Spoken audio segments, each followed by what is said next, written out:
जिम्मेदारी सिर्फ यहाँ पर आए हुए लोगों की, हम सबकी है। ओके, तो जो भी बात अच्छी लगती है, जो भी पॉइंट आपको अच्छा लगता है, उसके लिए किसी की ताली का वेट ना करें, आप खुद से ही ताली बजा दें। ऑटोमेटिकली जो सक्सेसफुल होता है उसके पीछे दुनिया चलने लगती है। अगर आप पहले इसकी शुरुआत कर देंगे तो ऑटोमेटिकली लोग पीछे से बजाना शुरू कर देंगे। ठीक है, मेरा नाम अनस अली खान है। इस इंडस्ट्री के बारे में ऑलरेडी बहुत पहले से मैं जानता भी हूँ और इसको कर भी रहा हूँ, लेकिन एक डाउनफॉल आया था, उसके बारे में ना जिक्र करके एक ही चीज बताना चाहता हूँ। मैंने जॉब कर करके देखी और अभी भी मैं जॉब के अंदर ही हूँ, कहीं ना कहीं फंसा हुआ कहूँगा अपने आप को। बिकॉज या तो गवर्नमेंट जॉब हो, अगर आपके पास गवर्नमेंट जॉब नहीं है इन केस, अगर आपके प्राइवेट जॉब है तो प्राइवेट जॉब में आप जानते हैं कि उसके अंदर सैलरी कम होती है, लेकिन काम उससे भी कई गुना ज्यादा करना पड़ता है। तो मैंने कई सारी प्राइवेट कंपनीज के अंदर काम करा, जैसे मारुति सुजुकी नेक्सा का आपने नाम सुना होगा, ऐसे आरएम में उसके अंदर रहा, वहां पर जॉब करके देखी। दो चीजें होती थी मेरे साथ, या तो मैं खुद जॉब छोड़ दिया करता था या मुझे नौकरी से निकाल दिया जाता था। ठीक है, ये दो ही ऑप्शन मेरे साथ चला करते थे, पर दोनों ही ऑप्शन में मैं किसी भी ऑप्शन को एक्सेप्ट नहीं करना चाहता था, क्योंकि मेरे जहन में एक ही चीज चल रही थी कि मुझे बिजनेस करना है और बिजनेस के अंदर नेटवर्क मार्केटिंग करनी है। बिजनेस करने वाले मेरे कई सारे फ्रेंड्स हैं जिनको मैं हाइपर टेंशन में देखता हूँ, बहुत ज्यादा स्ट्रेस में देखता हूँ, और स्ट्रेस जो होता है वो इंसान के लिए चीता के समान ही होता है। तो इसीलिए इस बिजनेस को करने की बहुत बड़ी अगर कोई वजह है वो ये है कि मुझे दिमागी सुकून चाहिए, जो यहाँ पर पॉसिबल है। मुझे बेवजह की टेंशन, बेवजह का स्ट्रेस मुझे लाइफ में नहीं चाहिए, किसी कीमत पे नहीं चाहिए।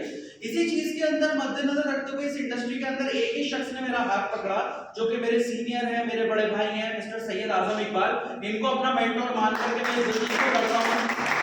और सबसे अच्छी बात यह है कि मैंने कहीं पर यह बात पढ़ी थी कि जिसका कोई उस्ताद नहीं होता उसका उस्ताद शैतान होता है। ठीक है, तो लाइफ में हमेशा एक चीज याद रखें, किसी को अपना एक मेंटोर आपको मानना पड़ेगा। फर्क नहीं पड़ता कि आपकी उम्र उनसे ज्यादा है या उनसे कम है।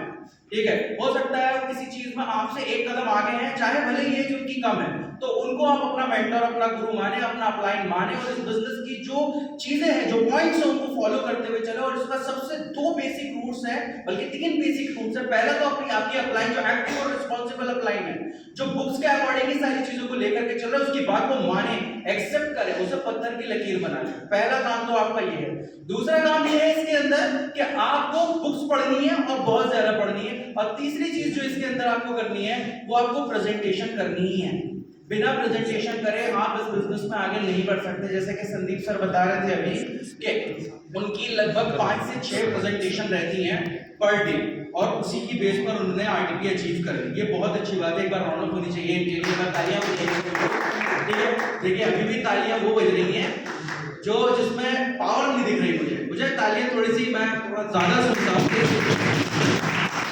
किसी के भी यहाँ पर हाथों में लगी हुई नहीं है। ठीक है, जो हाथों में चिपक जाएगी एक से दूसरे के साथ, तो इसलिए राउंड ऑफ करे तो ऐसे ही करे जैसे खुद के लिए चाहते हैं। ठीक है, तो अभी जो मेरी जॉब है, मैं सैमसंग मोबाइल्स के अंदर एज एसईसी वर्क कर रहा हूँ। तो उसके अंदर मुझे मेरी जो जॉब है वो टाइम टू टाइम की है, यानी कि 12 घंटे की टाइट जॉब है।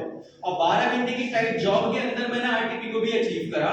और मेरा जो एक दिन मिलता है मुझे, thank you so much sir, मुझे जो एक दिन मिलता है मेरा ट्यूसडे का मिलता है, और ट्यूसडे के अंदर मेरा ये टारगेट 10 प्रेजेंटेशन करनी है अपनी।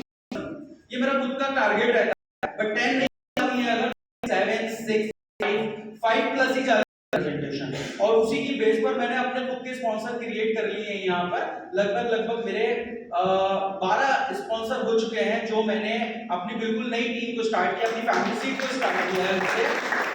और मैं यही चीज आप लोगों से बोलना चाहूंगा, ज्यादा टाइम को नहीं लगा करके, ना इन्वेस्ट करके, आप सभी लोगों से, कि आप कोशिश करिए कि आपकी लिस्ट बड़ी से बड़ी हो और उसके ऊपर आप काम कर सके। एट ऑफ द एंड करना आपको वर्क ही, और अपने हिस्से का काम आप ही को करना पड़ेगा। Thank you so much, thank you so much.